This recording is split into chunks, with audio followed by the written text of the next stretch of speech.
아무도 모릅니다. 제가 며칠째 밥을 제대로 못 먹고 있다는 걸요. 누가 와서 물어보는 사람도 없고 누군가가 그저 제 안부를 궁금해해주는 일도 없습니다. 이틀 전엔 방 안에서 넘어졌습니다. 혼자 일어나려고 벽을 짚었는데 기운이 없어서 그만 한참을 바닥에 앉아 있었습니다. 그 차가운 바닥에 털썩 주저앉아 있으면서도 제일 먼저 떠오른 생각은 혹시 오늘 안에 발견되지 않으면 어쩌지였습니다. 그게 요즘 제 하루입니다. 혼자라는 것, 그게 얼마나 외롭고 무서운 건지 살아보지 않고는 모릅니다. 안녕하세요. 40 이후 사람 공부입니다. 오늘도 찾아와 주셔서 감사합니다. 구독과 좋아요 눌러주시면 이런 이야기를 더 많은 분들과 나눌 수 있습니다. 저는 올해로 70을 넘겼습니다. 결혼하고 아이 낳고 남편 따라 지방으로 이사 다니며 묵묵히 살아온 인생이었습니다. 남편이 떠나고 나선 아들 하나 남았더군요. 그 아이만 잘 크면 됐다 싶어 제 밥을 줄여서 학원비를 내고 손발이 트고 부르터도 기저귀 공장까지 다니며 돈을 벌었습니다. 그 아이가 결혼하던 날엔 눈물이 났습니다. 기쁜 눈물이라 생각했는데 지금 생각해보면 그때부터 이미 저는 외로운 사람이 되어가고 있었던 것 같습니다. 처음 몇 해는 명절마다 찾아오고 전화도 자주 했습니다. 엄마, 오늘 뭐 하세요? 어머니, 김치 좀 보내주세요. 그 소리만 들어도 세상이 따뜻해졌었죠. 하지만 시간이 지나면서 그 말들도 점점 사라졌습니다. 엄마, 바빠서요. 어머니, 요즘은 저희가 좀 힘들어서요. 그러더니 어느 날부턴 전화도 문자도 하나둘씩 끊겼습니다. 제가 먼저 연락을 해도 나중에요. 나중에요. 그 나중은 결국 오지 않았습니다. 지금 제가 살고 있는 이 집은 결혼하고 3년쯤 지나 남편이 남겨준 퇴직금으로 장만한 조그만 아파트입니다. 방 2칸에 거실 하나, 낡았지만 햇볕은 잘 드는 집입니다. 하지만 그 햇볕 속에서도 제 마음은 시립니다. 아침에 눈을 뜨면 천장만 보입니다. 아무도 깨우지 않고 아무도 기다리지 않지요. 식탁 위엔 전날 먹다 남은 밥그릇이 있고 냉장고엔 김치 반찬통 하나가 구석에 자리 잡고 있습니다. 누군가 문을 열고 들어올 것 같은 그 헛된 기대 때문에 현관문 앞에 덧신을 가지런히 놓아둡니다. 하지만 그 문은 이제 몇 달째 배달원 말고는 아무도 열지 않습니다. 이따금은 현관문 너머에서 엘리베이터가 도착하는 소리가 들립니다. 그럼 괜히 가슴이 두근거립니다. 혹시 우리 아들인가? 혹시 손주가 놀러 오는 건가? 하지만 아니더군요. 아니라는 걸 알면서도 매번 그 소리에 귀를 기울입니다. 혼자 산다는 건 그런 겁니다. 누군가가 올 리 없다는 걸 알면서도 오는 것처럼 행동하게 됩니다. 밥을 차릴 때도 2사람분을 덜게 됩니다. 혹시라도 누가 올까 봐요. 거실에 앉아 텔레비전을 켜면 뉴스 앵커가 말합니다. 오늘의 날씨는 하지만 그 말이 귀에 들어오질 않습니다. 저는 그냥 누군가가 말을 해주는 게 좋을 뿐입니다. 그게 TV 속 목소리든 라디오 속 사연이든 그것마저 없으면 정말 무처럼 느껴지니까요. 가끔 이웃 할머니가 지나가다 말을 겁니다. 혼자 사시죠? 아들이 그렇게 바쁜가 봐요. 그 말에 저는 그냥 웃습니다. 아무 말도 하지 않고 고개만 끄덕입니다. 왜냐하면 대답하는 순간 내가 얼마나 외로운 사람인지 또 들켜버릴까 봐요. 집 안구석엔 손주가 어릴 때 썼던 젖병이 아직도 남아 있습니다. 버리지 못했어요. 그 아이가 언젠가는 다시 올지도 모른다는 그 어리석은 기대 때문이죠. 이따금은 아들의 어린 시절 사진을 꺼내봅니다. 작은 손으로 제 손을 잡고 웃던 아이. 그때 그 아이는 지금 어딨을까요? 그리고 왜 이렇게 먼 사람이 되어버린 걸까요? 그날도 그랬습니다. 현관문을 몇 번이고 쳐다보다가 식탁 위에 덩그러니 놓인 찬밥을 데워 먹고 작은 잔에 약을 한 알 털어 넣었습니다. 오늘도 그냥 이렇게 지나가겠구나. 그게 저의 하루였습니다. 하지만 그날 그 고요 속에서 한 통의 전화가 울렸습니다. 모처럼 울린 휴대폰 진동에 심장이 벌떡 뛰었습니다. 엄마, 저희가 모실게요. 같이 사시죠. 그 말 한마디가 그날 저녁 제 눈에 눈물을 맺히게 했습니다. 그 한 줄기 희망이 저를 어디로 데려갈지는 그때는 몰랐습니다. 하지만 분명히 기억납니다. 그날 현관문은 조용했지만 제 마음 안에선 무언가가 시작되고 있었습니다. 그렇게 며칠 후 아들과 며느리가 집으로 찾아왔습니다. 오랜만에 문 앞에 선 아들을 보자 가슴이 벅차올랐습니다. 그 아이는 예전보다 조금 말랐고 표정엔 지침이 묻어 있었지만 그래도 제게는 세상에서 가장 반가운 얼굴이었습니다. 거실에 마주 앉아 차를 나눴습니다. 말을 꺼낸 건 며느리였습니다. 어머니, 솔직히 말씀드릴게요. 저희가 어머니를 모시는 건 전혀 불편하지 않아요. 그런데 요즘 세상이 어떤 세상입니까? 노후가 얼마나 불안한 줄 아세요? 그 말에 저는 고개를 끄덕였습니다. 맞습니다. 노후는 불안하고 저도 그 속에서 매일을 버티며 살아가고 있었지요. 그래서요, 한 가지 제안 드리려고 왔어요. 며느리는 천천히 말을 이어갔습니다. 처음엔 조심스럽더니 곧 또렷하고 분명하게 말했습니다. 어머니, 아파트만 우리 이름으로 넘겨주시면 저희가 정말 책임지고 잘 모실게요. 계약서도 쓰고요. 법적으로 확실하게. 그 순간 가슴이 철렁 내려앉았습니다. 무슨 말을 해야 할지 몰랐습니다. 어머니도 외로우시잖아요. 집에 혼자 계시다가 다치기라도 하시면 어쩌시려고요. 아무도 모르게 그렇게 되시는 분도 많대요. 그 말이 가시처럼 꽂혔습니다. 맞는 말이었습니다. 이대로 있다가는 정말 그렇게 될지도 모르겠다는 생각이 들었죠. 아들은 옆에서 말없이 고개만 끄덕였습니다. 그 표정엔 죄송하다는 기색도 설득하고 싶다는 의지도 그 어느 쪽도 아니었습니다. 그저 피곤한 사람처럼 보였습니다. 며느리는 말했습니다. 어머니, 저희가 집만 있으면 대출도 좀 갚고 아이 학원도 보내고 정말 어머니랑 살 준비 다 할 수 있어요. 그 말의 순간 집만 있으면이라는 말이 선명하게 들렸습니다. 그래도 저는 고개를 끄덕였습니다. 외로웠거든요. 매일매일 그 조용한 집 안에서 누군가 말 한마디 해주길 바라며 현관을 바라보는 그 시간이 너무 길고 지겨웠거든요. 그래서 저는 물었습니다. 정말 나랑 같이 살 거니? 며느리는 자신 있게 말했습니다. 물론이죠. 우리 애도 할머니 좋아하고 어머니가 오시면 가족이 더 따뜻해질 거예요. 그 말에 저는 또다시 눈물이 났습니다. 정말로 이제 외로움에서 벗어날 수 있을 것 같았습니다. 며느리는 다음 날 계약서를 가져왔습니다. 거기엔 이렇게 적혀 있었습니다. 갑 김순자 어머니, 을 이동준 최혜진 아들 부부. 내용 갑은 을에게 40동 아파트를 증여하며 을은 갑을 평생 동거 및 부양할 책임을 진다. 저는 손을 덜덜 떨며 그 계약서를 읽었습니다. 무언가 꺼림칙했지만 법적으로 한다니 안심이 되었고 무엇보다 그 아이들과 함께 살 수 있다는 생각에 펜을 들었습니다. 이게 내가 다시 가족이 되는 길이라면, 내가 다시 사람 소리 들으며 살 수 있는 길이라면, 사인을 하고 등기 이전 서류까지 작성하고 나자 며느리는 밝게 웃었습니다. 어머니, 이제 우리 가족이에요. 한 집에서 같이 살게 될 거예요. 정말 잘해드릴게요. 그 말에 저는 오랜만에 마음 놓고 웃었습니다. 그날 밤 잠을 청하면서 오랜만에 심장이 따뜻했습니다. 이제는 정말 외롭지 않겠구나. 이제는 누군가와 함께 밥을 먹을 수 있겠구나.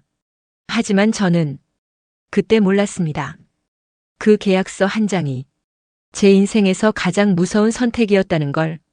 그 문서 안에 적힌 평생 부양이라는 말이 얼마나 쉽게 무너지는 것인지도 그땐 정말 몰랐습니다. 처음엔 정말 고마웠습니다. 며느리는 아침에 죽을 끓여줬고 약 먹을 시간도 알람을 맞춰서 챙겨줬습니다.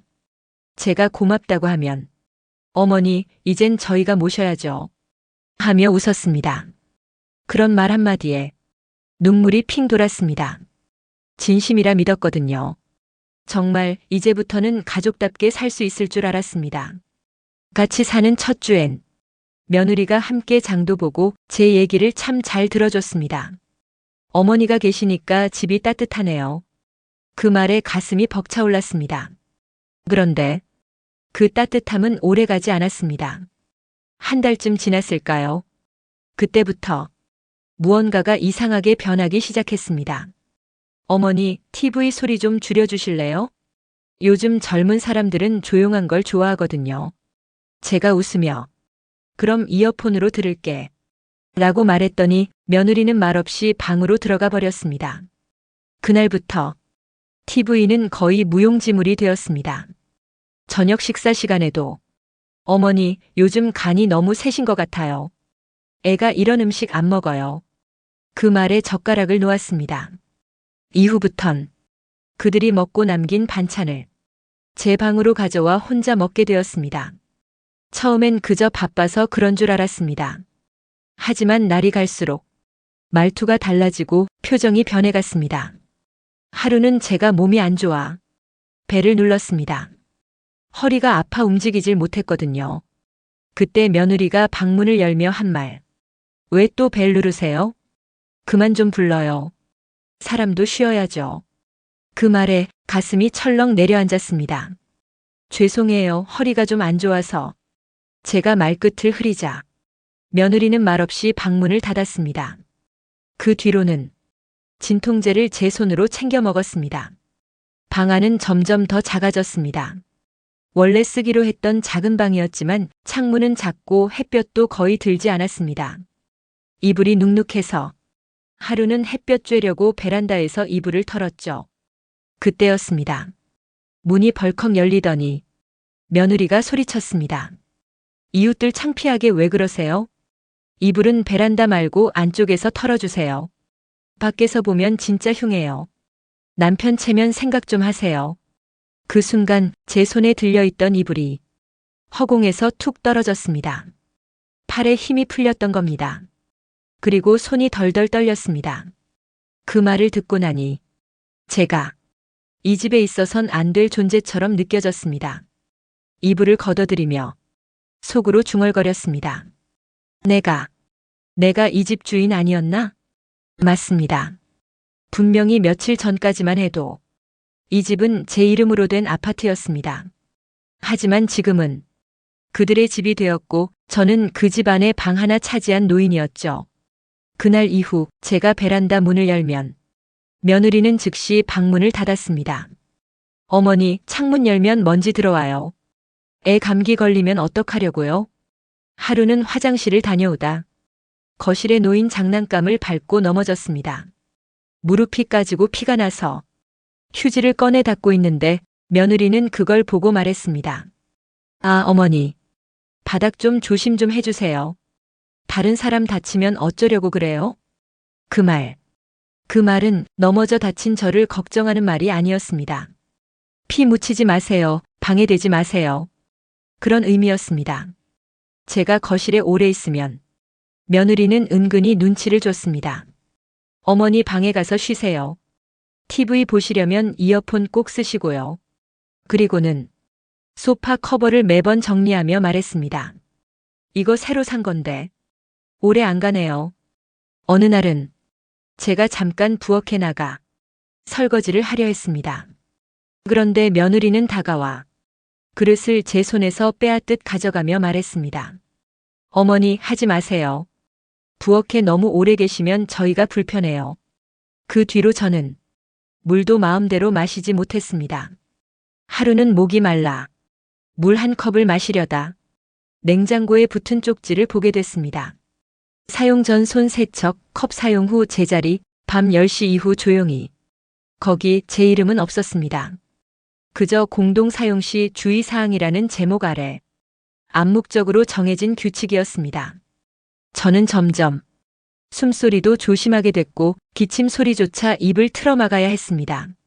한밤중에 화장실을 가고 싶어도 괜히 물소리가 들릴까봐 참고 또 참았습니다.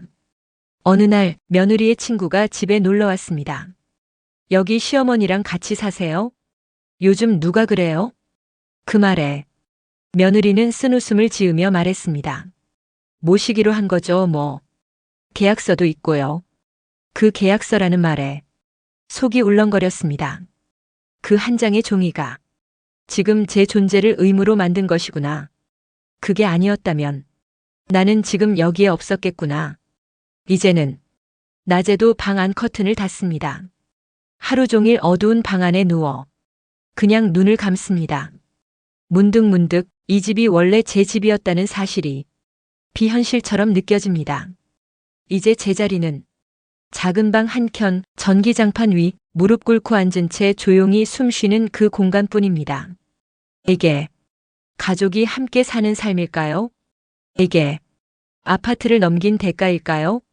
아들은 여전히 말이 없습니다.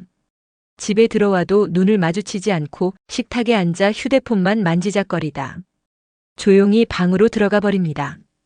그 아이는 알고 있을까요? 제가 이 집에서 어떤 대우를 받고 있는지, 그리고 속으로 되뇌었습니다.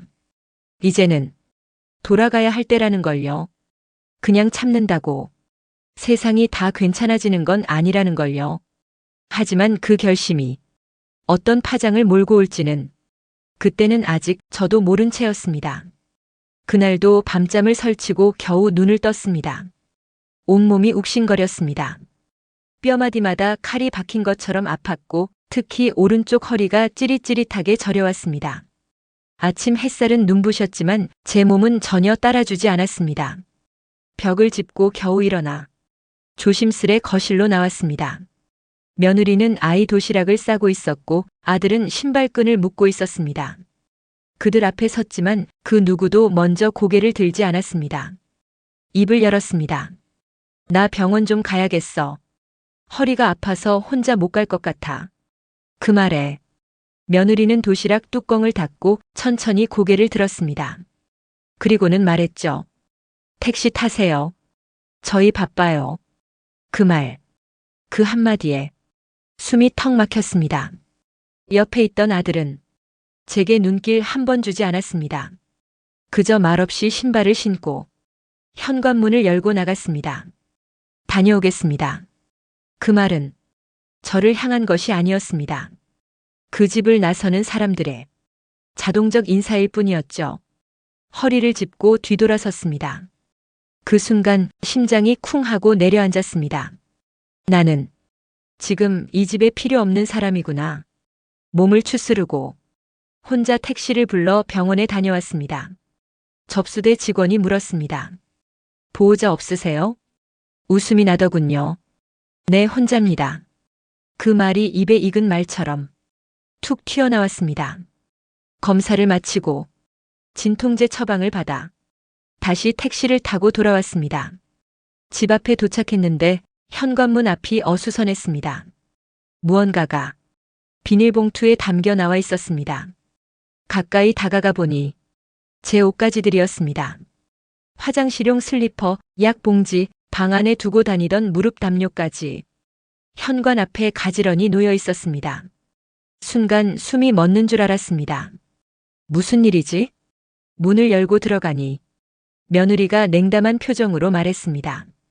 어머니, 너무 놀라시진 마세요. 그냥 정리 좀 했어요. 집에 들어오시는 건 괜찮은데 앞으로 저희 공간은 좀 침범하지 말아주세요. 그 말에 눈앞이 캄캄해졌습니다. 저희 공간이라니요? 이 집이 누구 돈으로 산 집인데. 방으로 들어와 문을 닫았습니다. 그리고 천천히 앉았습니다. 심장이 벌렁거리고 눈앞이 어지러웠습니다. 그 순간 문득 떠올랐습니다. 그 계약서, 평생 동거및 부양, 그 조건으로 내가 집을 넘겼습니다. 그렇게 말했잖아요. 우린 가족이니까 같이 살면서 도와줄 테니까. 나는 그 종이를 믿었는데, 나는 그 말들을 믿었는데, 서랍 속에서 계약서를 꺼냈습니다. 검은 잉크로 또렷이 찍힌 평생 부양이라는 글자가 제 손 위에서 종이처럼 가볍게 느껴졌습니다. 그래요. 그 문장은 진심이 아니었고 그 서명은 신뢰가 아니었습니다. 그건 그냥 종이 쪼가리였습니다. 법적 문서라 했지만 사람의 마음이 없으니 그건 아무 힘도 없는 허울일 뿐이었습니다. 며느리와 아들의 행동은 더 노골적으로 바뀌어 갔습니다. 집에 누군가 오기라도 하면 저를 일부러 방에 있게 만들었고 어머니는 주무시고 계세요라고 거짓말을 하곤 했습니다. 밥은 따로 먹고 말은 점점 줄었습니다. 저녁이 되면 그들 식탁은 웃음이 넘쳤지만 제 방에는 시계 초침 소리만 가득했습니다. 이따금 밤에 물을 마시러 나가면 며느리는 말없이 저를 쳐다보았습니다. 그 눈빛 속엔 왜 아직 안 주무세요? 라는 차가운 시선이 담겨 있었습니다. 그 시선이, 그 말이, 그 묵묵한 무시가 제 심장을 천천히 갈아 마셨습니다. 그리고 어느 날 며느리는 제게 말했습니다. 어머니 혹시 이 동네 복지관 같은데 한번 알아보시는 거 어때요? 거기 어르신들 되게 좋아하신대요. 요양 서비스도 많고 활동도 활발하고. 그 순간 저는 알았습니다. 이 사람들은 나를 내보낼 준비를 하고 있구나. 어느새 내가 불편한 존재가 되었고 그들의 공간에서 밀어내야 할 짐이 되었음을 정확히 느낄 수 있었습니다. 가슴이 먹먹했습니다. 나는 집을 주었고 그 집을 사랑했으며 그들 역시 가족이라 믿었지만 그들은 집을 얻었고 나는 공간을 잃었고 계약은 믿음을 대신할 수 없었습니다. 이제 더는 착각하지 말아야겠다고 다짐했습니다. 그 계약서. 그건 법이 아니라 감정이 붙어야 의미 있는 약속이었습니다.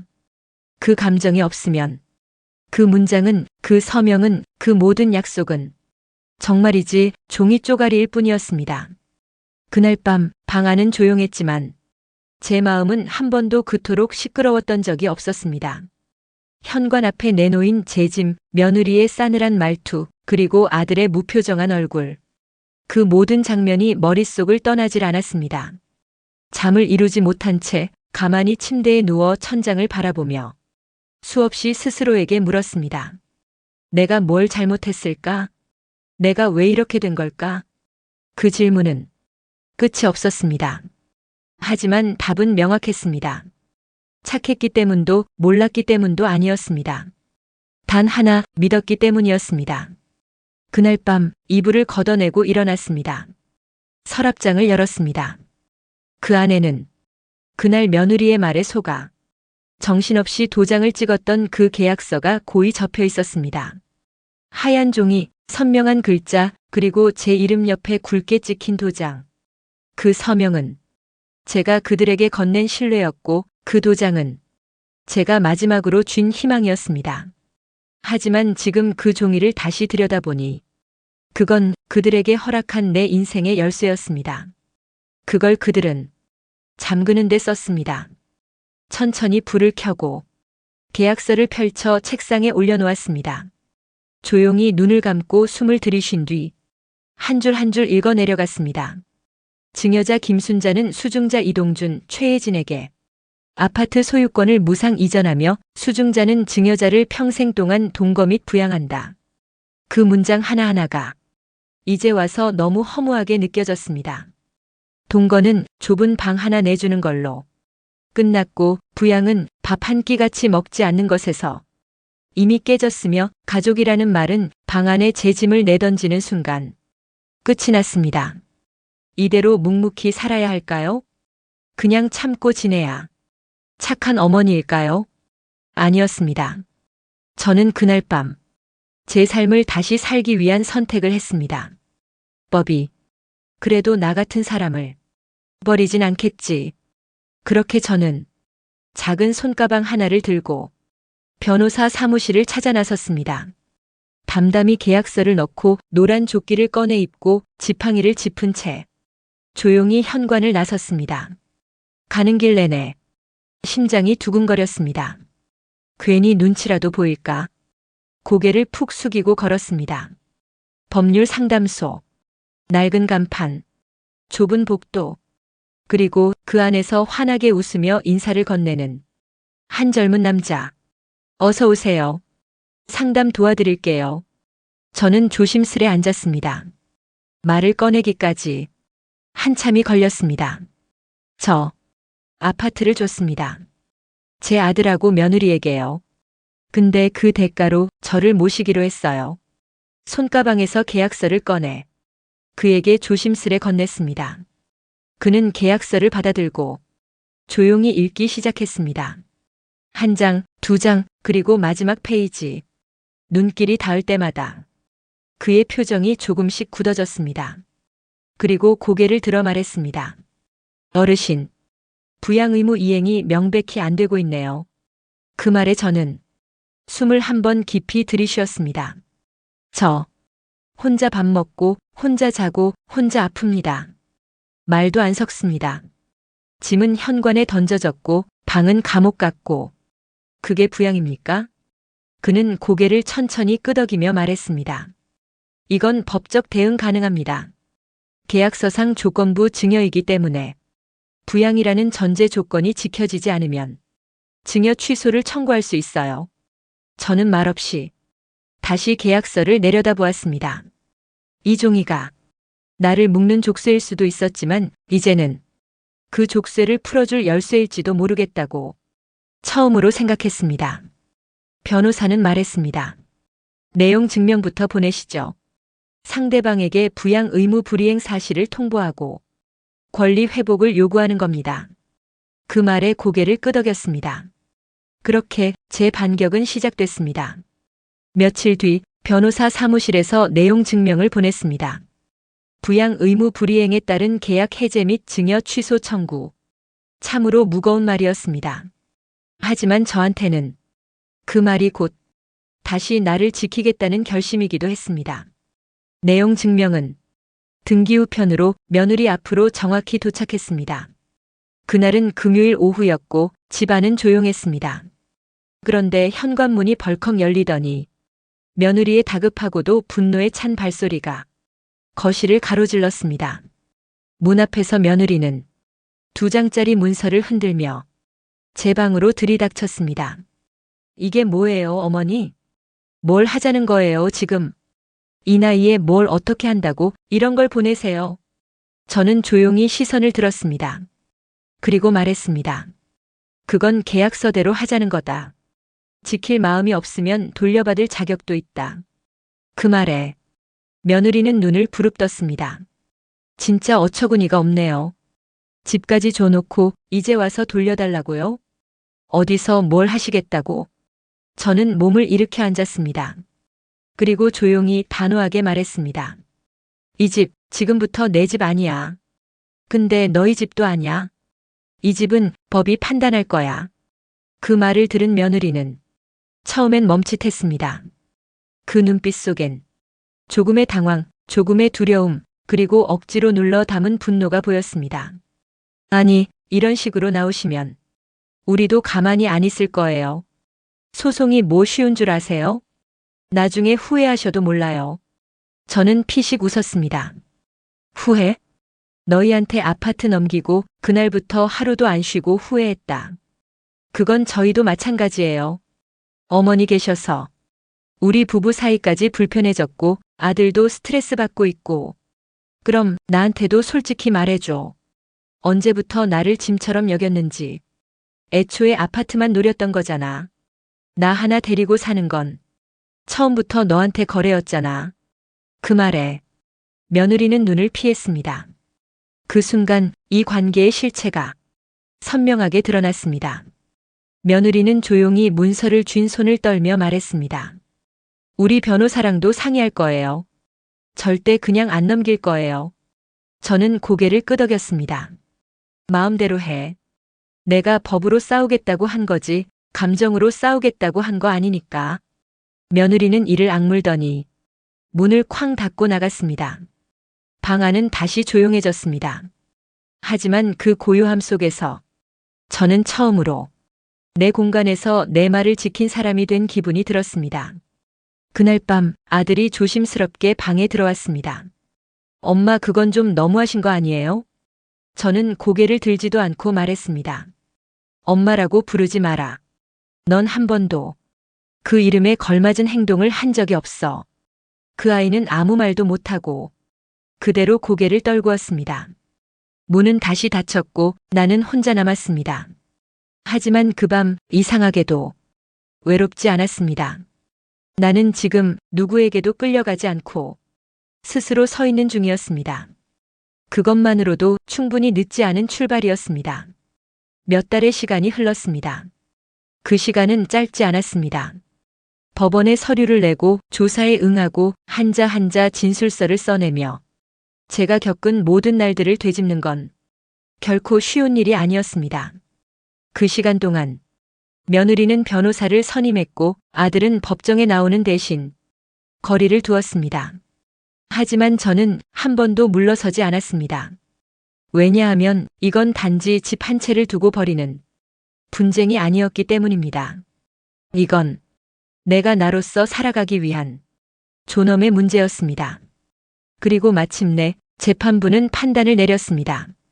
증여계약은 평생 동거 및 부양을 조건으로 체결된 조건부 증여로 그 조건이 이행되지 않았으므로 무효로 판단하며 해당 부동산의 소유권은 원상 회복된다.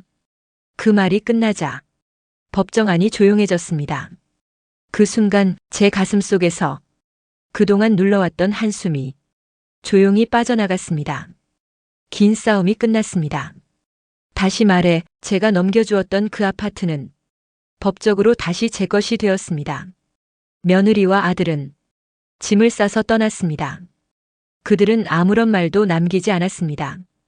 떠나는 날 현관문이 닫히는 소리가 그렇게도 조용하고 차가웠습니다. 그리고 남겨진 건 고요한 집 한 채. 낡았지만 햇볕 잘 드는 거실, 텅 빈 냉장고, 그리고 바람 소리만 가득한 방이었습니다. 이제 저는 다시 혼자입니다. 하지만 이전과는 전혀 다른 혼자입니다. 그전엔 남의 눈치를 보며 방에 숨듯 들어와 지냈습니다. 하지만 지금은 이 집 안 어디든 당당히 걸어다닙니다. 거실에 앉아 창밖을 바라보며 차를 마시고 이불은 햇볕 좋은 날 내가 원할 때 마음껏 털 수 있습니다. 누군가는 말합니다. 그 나이에 다시 혼자 사는 게 얼마나 힘든데요. 하지만 저는 대답합니다. 그 나이에 더 이상 참으며 사는 게 더 힘들어요.